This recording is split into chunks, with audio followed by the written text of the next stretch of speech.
There are like a very special cases in which global variables are handy and they are good, they are useful.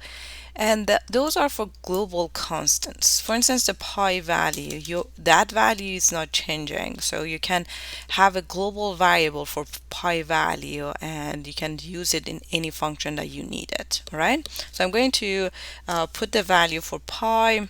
So here's a value for pi, 3.14 and so on. And that is a global constant. You're not changing it. And you can simply use it in many functions. So for this example, I want to write two functions, one that calculates a circle area and then another one that calculates circle circumference, all right? And for both of them, I need the pi value. So instead of um, defining or assigning the pi value to a variable inside each of these functions, I create a global variable so I can easily use that pi value inside my functions.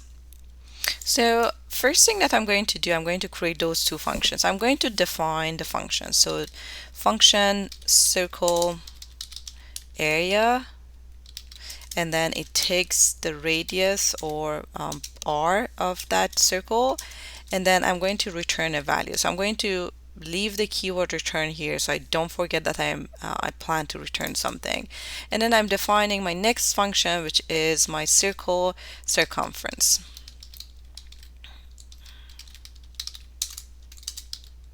Oh. And again, it requires that radius of that of the circle that you need to calculate. I'm going to put the return value so I don't forget. So for circle area, that the formula for it is PR2. So I'm going to have the pi value. So pi multiplied by r multiplied by r. And I'm simply returning this value back to wherever I need it. All right. And then for circle circumference, I am going to have 2 multiplied by pi value multiplied by r. Okay, you don't need to know these formulas. You can simply search for circle circumference. You see this formula.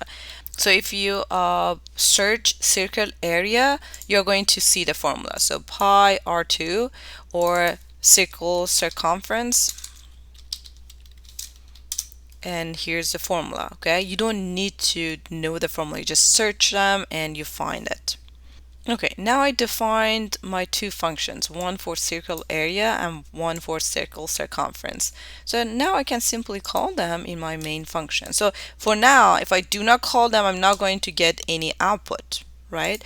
But if I call them, I'm going to get the output. And remember, I defined this pi value, which is a global variable, but r is going to be a local variable to each of these functions. All right. So I need to pass r to those functions. So I'm going to create a variable and I'm going to call it radius and then assign a value to it and pass that radius to each of those functions. So let's say you have radius of 5 and then you need to call those functions. Remember, both of these functions are value returning functions. So if you want to see the outcome, you either need to use it somehow, like in a calculation or something, or you can print it. Okay, so in this example, I'm going to print the result of each of these function calls. So I'm going to print circle area with with radius. Going to put a placeholder is this. All right, and then after I'm done, I'm going to say format, and then I'm going to instruct it how to fill these placeholders. So format, the first one is my radius, and then the second one is a function called to circle area, and I'm passing my radius to it. Okay, so this one radius is going to be replace this curly brackets, and then the second one is the function call to circle area. Okay, so you're passing your radius, which is the radius of your circle, to that function. So r is going to be assigned in this example by 5, and then you're calculating the value for that area of that circle, and you're returning the value. The value that is returned is going to replace this whole thing, and then you're placing it here.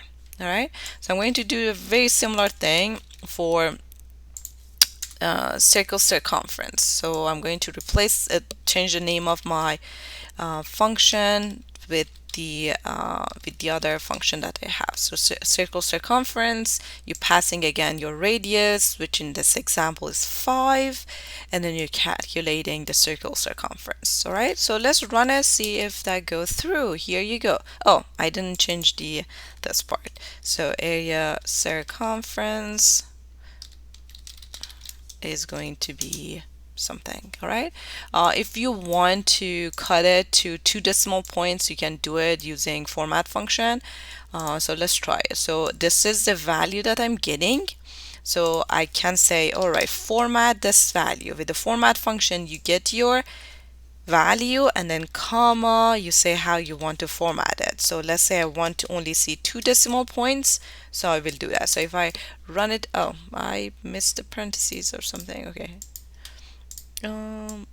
okay, this is, yeah, comma, and here we go. So this is part of this, both are in, so okay, should okay, I need to close my final parentheses. Okay, here we go. So I need one more to close all of the parentheses I opened. All right, here we go. So now I see only 2 decimal points. Try to do it for the second one to only see 2 decimal points. Remember, this whole thing is your value, and you want to format that value to only see 2 decimal points. All right. So in cases like this, going back to my point, in cases like this in which you have a global constant, you can use global variables. But for anything else, you should not use global variables. All right, and you need to stick with local variables and define whatever you need inside different functions.